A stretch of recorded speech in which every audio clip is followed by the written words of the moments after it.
It is the Red, Gold, and Bold podcast as we break down the best of all time by position. We did Patrick Mahomes. The other day, we're talking about Travis Kelce right now, the two big stars, Mahomes and Kelsey. Where is Travis Kelce on that all-time list? Is he number one? If he's not, what will it take to get there? What do we think he's going to be when it's all said and done? We're talking about it right now on the Red, Gold, and Bold podcast. You're listening to the Red, Gold, and Bold podcast, the most in-depth analysis of the Kansas City Chiefs on planet Earth, breaking down the Chiefs like no one else can. Red, Gold, and Bold is hosted by Jeff Chadiha, Eric Eager, and Soren Petro. Jeff Chadiha is a senior columnist and on-air personality for the NFL Network and NFL.com. Eric Eager is the vice president of research and development for Sumer Sports. Soren Petro is the afternoon drive host of the program on Sports Radio 810 WHB in Kansas City. The Red, Gold, and Bold podcast is proudly brought to you by Gann Asphalt and Concrete, Kansas City's nationally recognized full-service paving and pavement maintenance contractor, making parking lot problems disappear since 1994. Free consultations, no commissions, in-house crews, and every project comes with a written warranty. Find them online at GannAsphalt.com or call 816-484-3338. Gann Asphalt and Concrete. One contractor, all things parking lot. Gann Asphalt and Concrete is now hiring for all positions. Project manager, dump truck drivers, operators, and crew members. Starting pay up to $30 per hour based on experience. With paid time off and insurance, just to name a few of the benefits. Check out GannAsphalt.com for more info. Now, here are the hosts of the best Chiefs podcast, Jeff Chadiha, Eric Eager, and Soren Petro. That's right. Chadiha, Eager, Petro back at it, talking Chiefs football here, brought to you by our friends at Gann Asphalt and Concrete, GannAsphalt.com. One contractor, all things parking lot. That's Gann Asphalt and Concrete. Eric Eager, Jeff Chadiha. We're talking about the tight end position and Travis Kelce. Let's begin here. Are you willing, I believe, as we did our all-time team on our sister podcast, our 2D podcast, Eric, you're the man who already has Travis Kelce as the best tight end of all time. Is that correct? Yes. And why? When did he get to that point in your mind? I think this year is when you finally kind of you saw what he accomplished. You can, I think, reasonably predict that he's going to accomplish it even more. Was it 7 consecutive 1,000-yard seasons? Tony Gonzalez is 4. All but one of those 1,000-yard seasons is an 1,100-yard year, which is absurd for a tight end. A few of those were without Patrick Mahomes as well. He's just, obviously Andy Reid and Mahomes help a lot. Obviously, he's not like the bruising blocker that you want out of the position sometimes. But I think when you add up production and, how many number one offenses he's been the linchpin in as a receiver, I think Kelsey's the number one tight end of all time. Jeff, you don't have him yet as the top tight end. You have Tony Gonzalez at number one. How close is Kelsey in your mind to Tony Gonzalez? He's 4 right now for me. Okay. I've got him. I've got Gonzalez, I've got Gronk, I've got Antonio Gates, and then Travis. And I assume Travis will pass Antonio Gates, certainly in yards at some point in the next year or two. But those guys all have a ton of touchdowns. And Travis has got 69. The reason Travis isn't higher on my list, he's got 69 career touchdowns. Gates has got 116.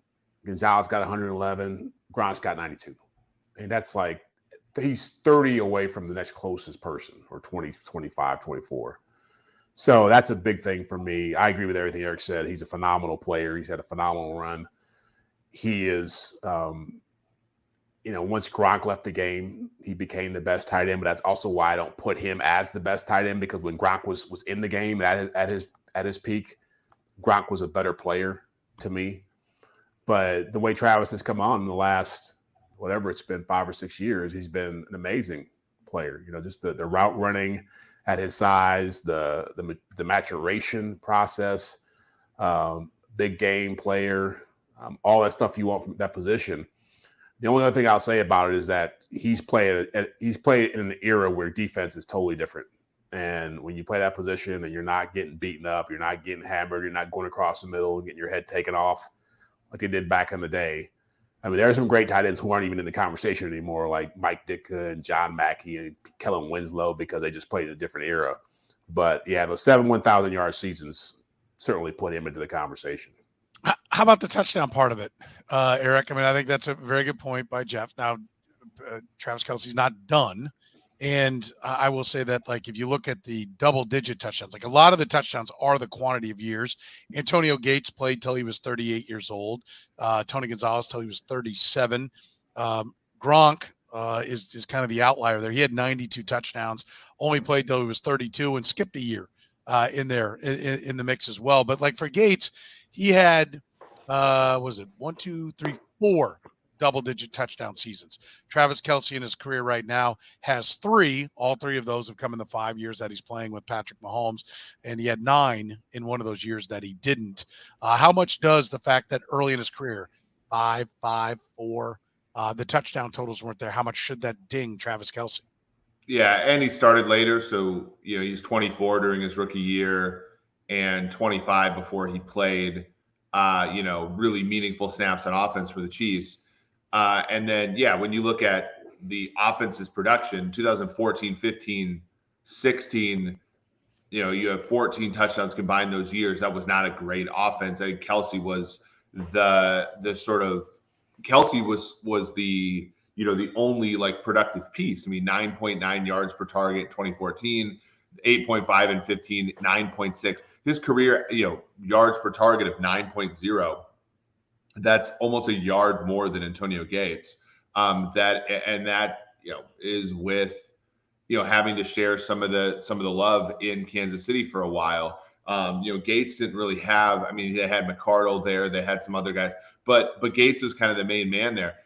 Travis is putting up some of these numbers while at least until last year, sharing some of the pie for the last part of the last 6 or 7 years with Tyreek Hill too. So I think it makes it that much more impressive. Just the efficiency too is just immense. What does first downs matter for anything when it's all said and done? I mean, being the guy that moves the chains. I think this is a stat as I was looking through the numbers here that I thought was pretty interesting. Travis Kelce in his career has had in 2020 79 first downs. In 22, he had 78. 18, he had 68. 65 in 2019. 63 in 21. 5 seasons with more than 60. 2 at more than 70. Rob Gronkowski has 2 over 60. 69 and 60. Tony Gonzalez in his career has only 4 over 60. 170 first down season. Again, I know it's not the most traditional number. Antonio Gates only had 2 seasons over 60. That part of the equation, I looked up just, another guy who put up massive numbers was Jason Witten. He never even got close to 60 first downs. How much does moving the chains for that position, Jeff, mean to what they actually mean to the football team? 0. Really? To me, it's 0. Well, those are just like raw numbers. You have to look at the film and see where they're catching the ball at. Are they run after catch guys? Is it separation that's getting the ball there? I mean, it's without seeing how they play, remembering how guys played, and I watched all those guys play, like Travis is way more athletic than any of those guys. Like, there's no question that he is faster, he's quicker, he's more explosive, better route runner. Gronk was a mauler type guy. He was like a WWE type wrestler on the field. Antonio Gates was a basketball player. He would body you up. And Gonzalez was a basketball player, same kind of guy. So I think they all did tremendous things. So for me, I hear what you're saying, and it does matter moving the chains, but I just think it dings Travis a little bit that he wasn't a dominant presence in the red zone where you have to be more physical. And I think that was the thing that has always hurt him in my mind, not making him – if he was that, he'd be the number one by far in my book. I don't know. I mean, I don't know that that's fair because I'll point out again, in the 5 years with Patrick Mahomes as his quarterback, 10, 5, 11, 9, 12. 3 double-digit seasons in 5 years, which would mean that if he can continue to play at a high level, presumably there would be more of those to come. You talk about being dominant in the red zone. I don't know that Tony Gonzalez was dominant in the red zone as much as he just kept playing. There are only 3 double-digit touchdown seasons for Tony Gonzalez in his career. One in his third year, 1999, he had 11. He had 10 in 03, and he had 10 in 08. Kelsey's all caught up as far as quantities of touchdowns by the years. He's been as good or maybe better than Tony Gonzalez at the red zone. It can't just be the red zone, can it, Jeff? Well, to me, if you want to talk about who he's playing with, if you're making the argument against Gonzalez. No, I'm making the argument against the red zone being everything because I think the touchdown. I'm not saying it's everything. Yeah. I'm saying to me, it's the deciding factor about him being elevated above those other guys. Like if he was at 90 touchdowns, I'd be like, yeah, okay, he's going to pass those guys at some point. He's done everything you want. The numbers are there. I mean, at the pace he's going. The thing about him, he's at 34 right now, and so he's got 10,000 receiving yards and like 800 catches, right, somewhere around there. 814, I think, is the catch total. And so I'm not going to ding those other guys for playing longer and doing more because to me, playing longer speaks to your greatness. Like longevity is a part of being a great player. If you do it in a shorter amount of time, it does hurt you more in the greatness argument. And so, yeah, I think he'll end up being probably number 2 all-time receiving yards for a tight end. He'll probably end up being 3rd or 4th in receptions, but I don't know if he's passing any of those guys in touchdowns.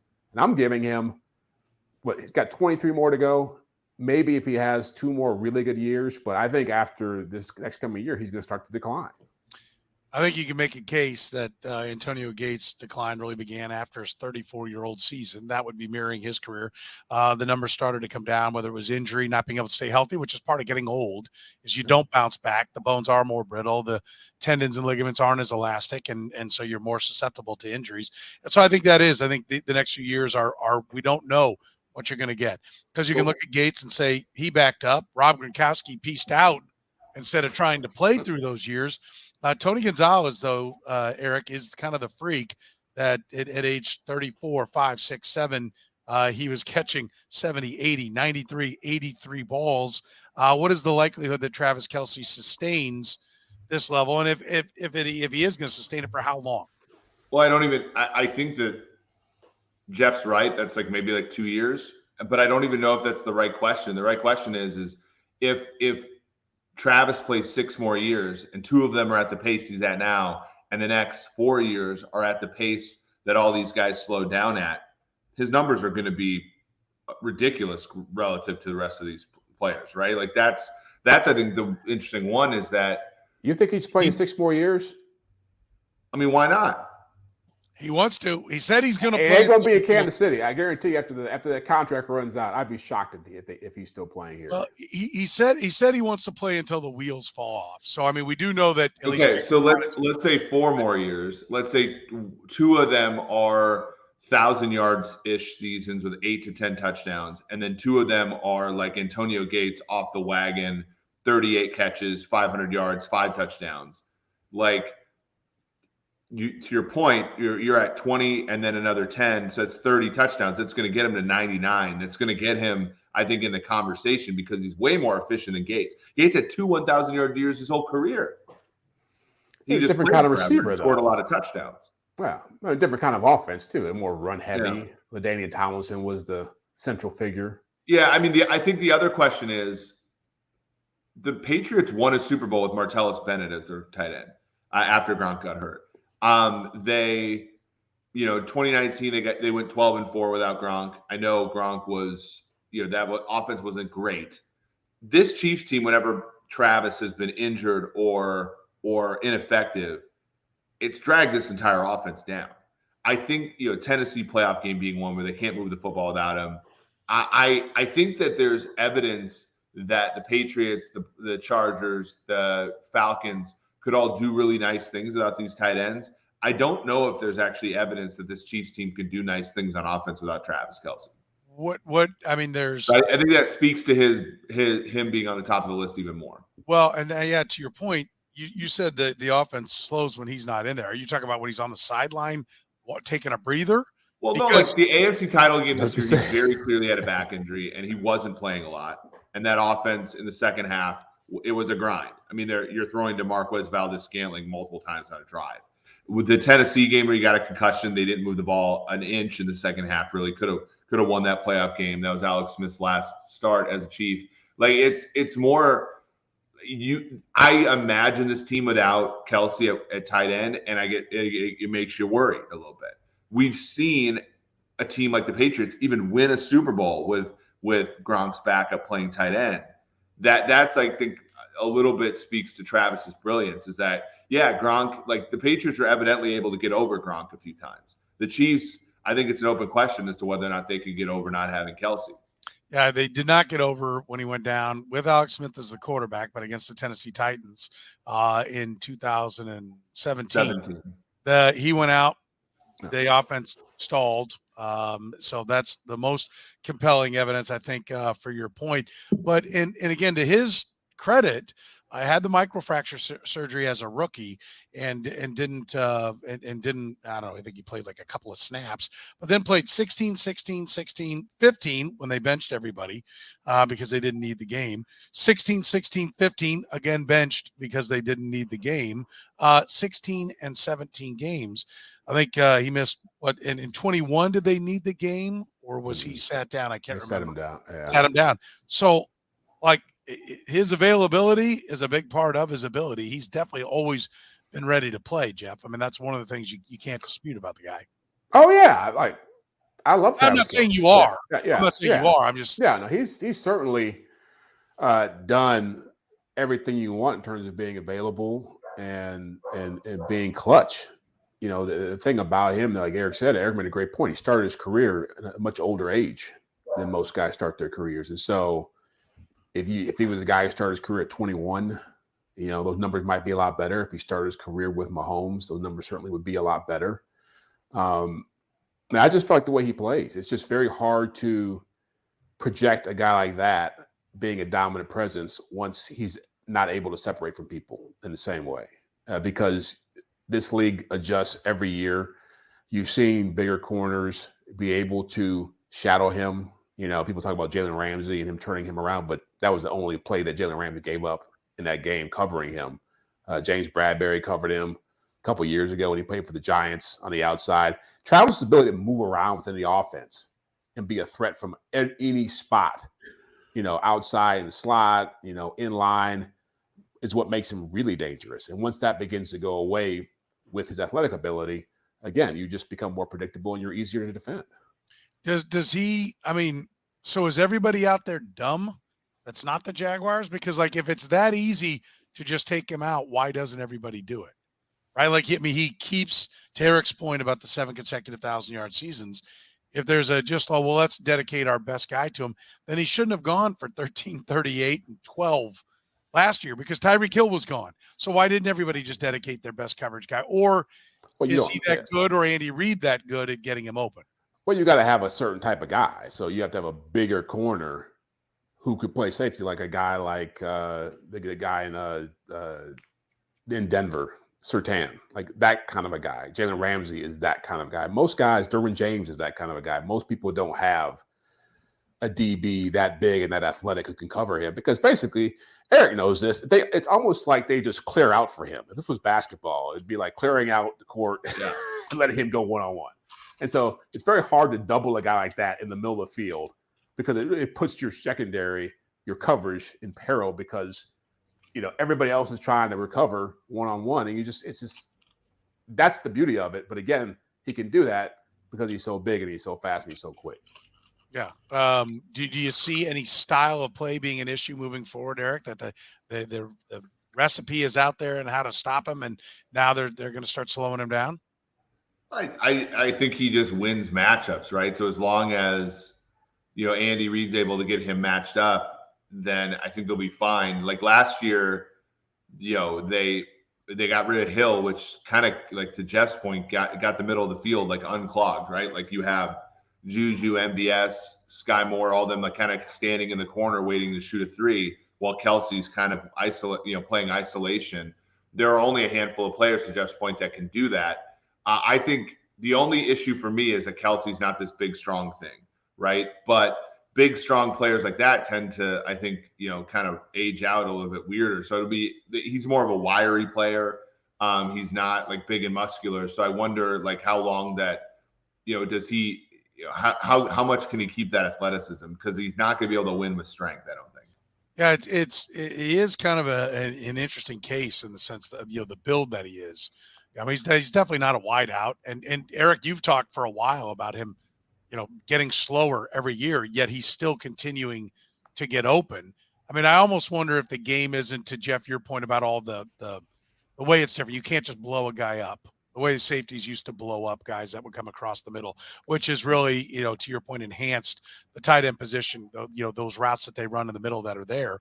But isn't it also just, it is a little bit of basketball with him as well, in the sense that he creates the positioning. They allow the freedom of the routes, the option route.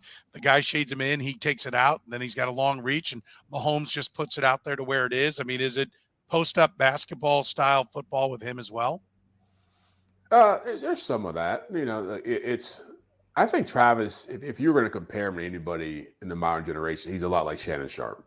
And when you watch Shannon Sharpe in the mid-'90s, he was explosive. He was catching ball up the seam. He was dynamic. And then you watch him in Baltimore, and they caught that pass in that Raiders AFC Championship game, and it was like watching a guy carry a piano about 90 yards. Like, it took him a long time to get down the field. And so that really, and I don't have Shannon's numbers when he was in Baltimore, but he wasn't by any means, what a dominant player. Banks or Trent Dilfer. Trent Dilfer. But, a lot of his, but he won with savvy. He won with instincts. He won with smarts, and he was a culture guy. And I think that's what Travis is going to be late in his career. He'll probably be a guy who catches, in the last couple of years of his career, he'll probably be a guy who catches 40 passes, like Eric says, for like 600 yards and like 5 touchdowns. And then he'll call it a quit. But he's also enjoying being Travis Kelce right now. Like, that's almost the elephant in the room. So it's not like he's not enjoying the partying aspect of this and getting super into his life post NFL. And so I don't know if he wants to be a guy. He may say that he wants to play until the wheels fall off, but he may get to a point where he's like, hey, my lifestyle's pretty good, and I've done what I wanted to do, and I'm good. I've got my legacies intact. To your point, Shannon with the Ravens in 2000, 810 yards, 5 touchdowns. That was with Tony Banks and Trent Dilfer, 7.7 yards per target, which is kind of a lot lower. 8.1, by the way, is the same yards per target that Shannon had, same as Antonio Gates, less than 9 that Travis has, and 9.7 that Gronk has per target. We had 810 yards, 811 yards in 2 years with the Ravens, went back to Denver, kind of in that 700-yard range the last 2 years. I mean, his numbers, just 3 1,000-yard seasons, just 2 100 or 10 touchdown seasons. So, like, Shannon, obviously, interesting case because the body types, to Jeff's point, are similar. Shannon, I think, even a little bit slighter at like 230 or something. Shorter. He was a lot shorter. I mean, shorter too, at 6'2". Yeah. I mean, he was a wide receiver in college. Let's remember, at Savannah State, Georgia State. Savannah State. Yep. Savannah State. Right around my neck of the woods here. Yeah, he was really just a big. He wasn't that much bigger than his brother, but he got into the weight room, and that's one of the things that's interesting. I think Jeff makes an interesting point as to what the longevity will be for Kelsey if all of a sudden, like, he, I don't want to say falls off a cliff statistically, but if there's a big backup, if he is like Shannon Sharpe was done at 35, and Travis Kelce will be 34 this year. He'll turn 34 this season. And let's go to the elephant in the room. Hosting Saturday Night Live. I mean, I can tell you he has no shortage of fun when he's at the American Century Championships in Tahoe. I can tell you that last year, he was doing the karaoke thing, and he was supposed to lead it off, and he was nowhere to be found. Rob Riggle was the guy that ended up stepping in and being the MC. And then about 40 minutes into it, hey, Kelsey's here. He's gonna sing a song, and he goes, I was asleep 10 minutes ago. I mean, he'd had a good time, and they finally got him out of bed and got him down there. And listen, I'm not good. I mean, you're a young guy. 33 is a young guy. Go have fun. Enjoy life. Life is about more than how many rings you can put on your finger and how much money you can make. And he's a comfortable guy. I'm in no way trying to ding him, but Shannon Sharp, Jeff, was a workout warrior. He put everything he had into being incredible. He's still in incredible physical condition. Yeah. I mean, should there be more concern from the Chiefs that, he's in shape, but he is not dedicating everything to his physical, he's not winning a pose off with Shannon Sharp. Should that be a bit of a concern? I don't know. He's a pro, so he's going to put the work in. But I feel like, and we all know this story, when guys win championships, why it's so hard to repeat is because they have so much fun celebrating the championship all throughout the offseason. And Travis certainly has led the league in celebrating this championship more than anybody else in recent memory. And as he should. I mean, when you're an older player, you work for this. He was around when this team was really struggling and going through his frustration. So I get it. But you don't know what you don't know until you're going through it, right? And so, he's not 27 anymore. And so how does that, all that partying, all that good times he's been having, all the things he signed up for, how does that affect his body? Are there hamstring pulls now? Are there calf pulls? Are there things little things, not major stuff, but are there little things that affect your body, because of the way you approach the off season? It's a long year and a short off season. And so to come back in it without, I know you want to go, but without that motivation. Last year, they knew we missed an opportunity. Now they're kind of like, we got two. We're in a whole new club. This is great. How do you deal with that success? Yeah, I think, the guy to ask is Eric Eager. I mean, he's just a little bit older than Travis. He likes the party lifestyle. How do you keep it going when it's an off season of partying, Eric? You say I like the party lifestyle. I'm 37. I'm a little older than Travis. I'm much more washed than him. You've been doing it for a few years. How do you do it? That is a good point, and I think he's it might just fall off the table really quick for him because of that. That's an angle I had not thought about. Yeah, I mean, I think it's obviously. I think I'm wrong about Eric, but I don't know. He's down there in Atlanta now. I can't keep tabs on whether or not the house is bigger. Look at those ceilings. Can you imagine getting a giraffe in there? Is that there's actually some grass outside I could go run sprints now. Is that a column inside the house? Mm-hmm. Wow, that is we're talking about big time. The Italian sculptures back there. Is there Roman marble? See, someplace along the way. That's impressive. How does it end for Travis Kelce? What does it look like when it's all said and done for him, Jeff? What do you think that career is? I think he's going to be. I think he'll be a 1,000 catch guy. I really do believe he's going to the next couple of years. I think that this year, I don't worry about what he's going to do. I think production wise, I think the year after that, I think you're going to see the decline. But I think he can get if he's at 814 now, I think he can get 86 catches in 2 years out of that. That still puts him 300 behind and some change behind Gonzalez. I really think he'll be a 13,000 yard guy. I think it's Witten and Gonzalez are the only two guys who've done that from that position. And I think he ends up with about 90 touchdowns. I think he might come up a little short in that regard, unless he wants to play. Because I'm thinking he's got 3 years left on his deal. And so that third year may be tough. He may be banged up and washed out by that point. But I certainly think he's going to end up in a pretty select club. And probably, Gonzalez's numbers are way out there. He'll be number 2 in that book, too. I had Mahomes, second best quarterback of all time. Kelsey, second best tight end of all time. All right, Eric, how do you think it looks when it's all said and done? Yeah, I think he plays 4 more years. I'm with Jeff on probably 1,000 catches. 1,000 catches is just 2 years if he keeps his current last 3-year pace. But yeah, so I'd probably say 1,000 catches and 50, probably another. He probably had 13,000 yards. I'm sorry, and 95 to 100 touchdowns. And I think ultimately that's going to be the best tight end that's ever played. So you've got him getting about 185 more catches and 26 of them are touchdowns? Say that again. You've got him with you said 1,000. No, I said 1,050 catches. That's 200. That's 225 more catches. And 26 of them will be touchdowns. Last year he had 110 catches and 12 touchdowns.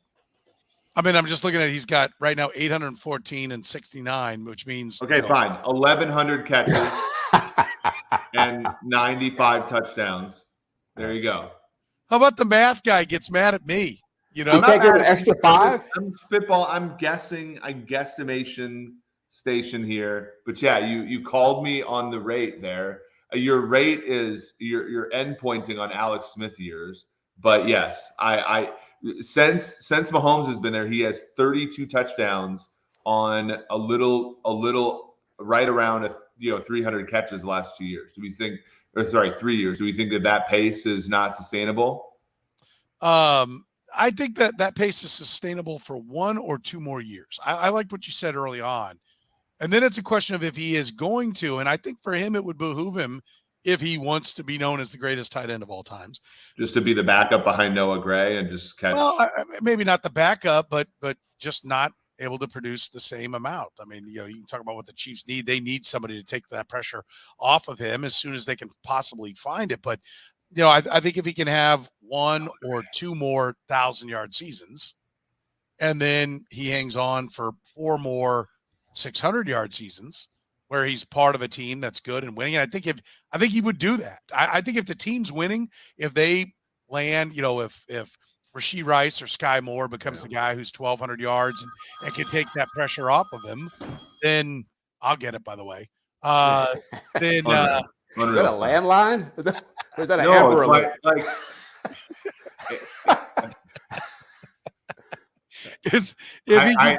You have one job during the podcast record time, and that's to turn anything on silent. But nonetheless, yeah, it's fine. It's no big deal.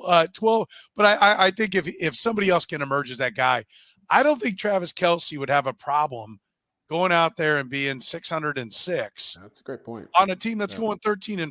And so if he hangs 3-4 of those, 2 more Kelsey-like seasons, and then 3 or 4 more of those while he's enjoying the party, being the leader in the clubhouse. Well, Noah Gray is the starting tight end. That'd be crazy. Yes. I mean, we do know big things are in, which, by the way, I have Noah Gray on my Dynasty fantasy football team, so I'm not a hater. Somebody here knows ball. I'm not a hater of Noah Gray.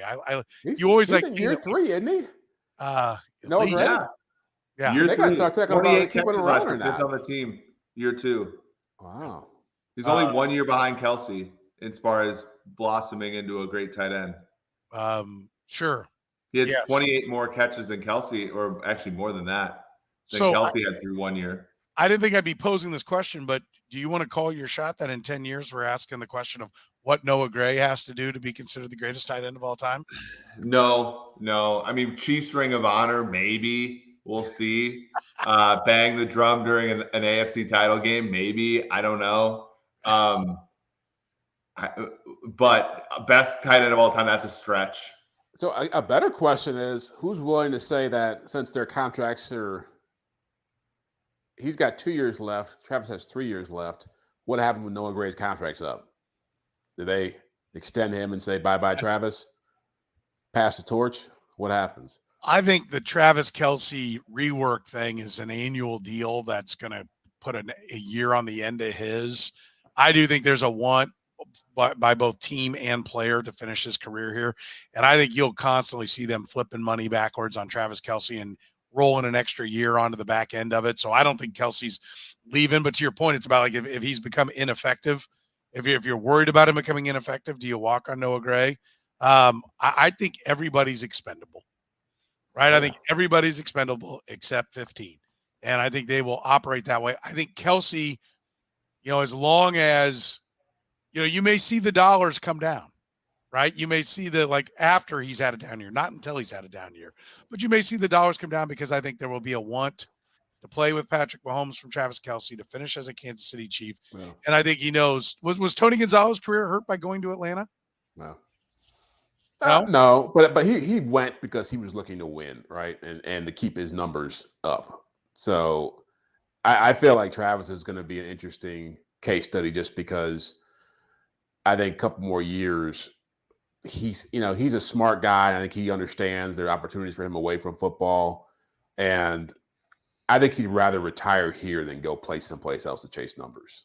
And so that's that's why I wonder like where he's going to end up statistically. I don't see him playing 4 years because I think that fourth year would have to be someplace outside of Kansas City. I just think the fact that he's already shown the willingness and flexibility with his contract to help them out on different things, that he's probably, if he has 600 yards and he misses 6 games, maybe not the first year, certainly by a second year, but I think he's the kind of guy that will know I'm not what I used to be. Yeah. And he won't be. There are a lot of guys. He's been amazing for the Chiefs already, cap wise. Well, that's what I'm saying. And to me, I don't know why that mindset would change. And I think there are a lot of guys that are stubborn. Le'Veon Bell, I could have made a lot more money if he'd just taken the Steelers offer early on. There are a lot of guys who say no. They get out there and they're stunned that there isn't the giant offer that they want. And they end up walking away from a better situation and their career wraps up quicker. I think Kelsey's smart enough to have seen that. He's seen LaShawn McCoy and Le'Veon Bell roll in and out of town and known how much different, being a whining malcontent or an angry, maybe not whining, an angry malcontent firing off vitriol at coaches for whatever reason is not where he wants to go. He's a beloved figure here. I think he gets that and appreciates it because he saw the times. He's never seen bad times in Kansas City, right? But he's seen the difference between the Alex Smith times and the Patrick Mahomes times, and I don't think he's got any stomach to go for the Alex Smith times. Does that make sense? Oh yeah, totally. So look, I mean, look, it's a couple years down the road. I always go back to the history of this franchise under Andy and under Brett Veach and knowing Andy back in Philly days. Very few guys hang around for sentimental reasons. Yeah. Like if he's producing, he'll be here. If he's on the decline, they'll probably be like, hey, you can either retire or we're going to let you go. Gann Asphalt and Concrete probably serves the entire Kansas City metro area. They're hiring right now as well with all positions if you're interested. GannAsphalt.com, up to $30 per hour based upon experience, pay time off, insurance. You get those benefits as well, just to name a few of the benefits that come with a job at Gann Asphalt and Concrete, serving the entire metro area with full service paving and pavement maintenance. It is Gann Asphalt and Concrete, nationally recognized.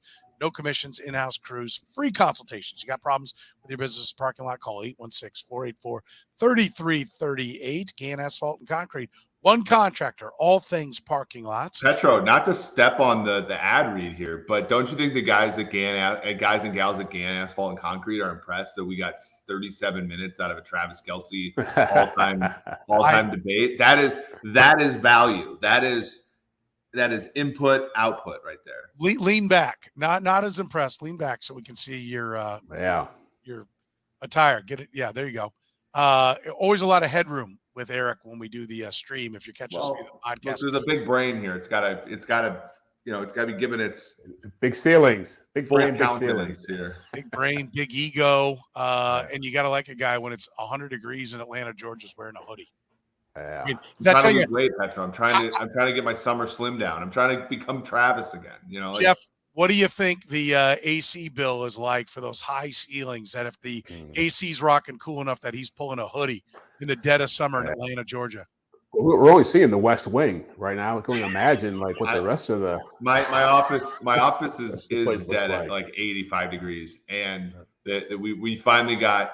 Yeah, we're almost done with the office. So next time I'm in the house, I will be in the office. Oh, wow. There's something to look forward to.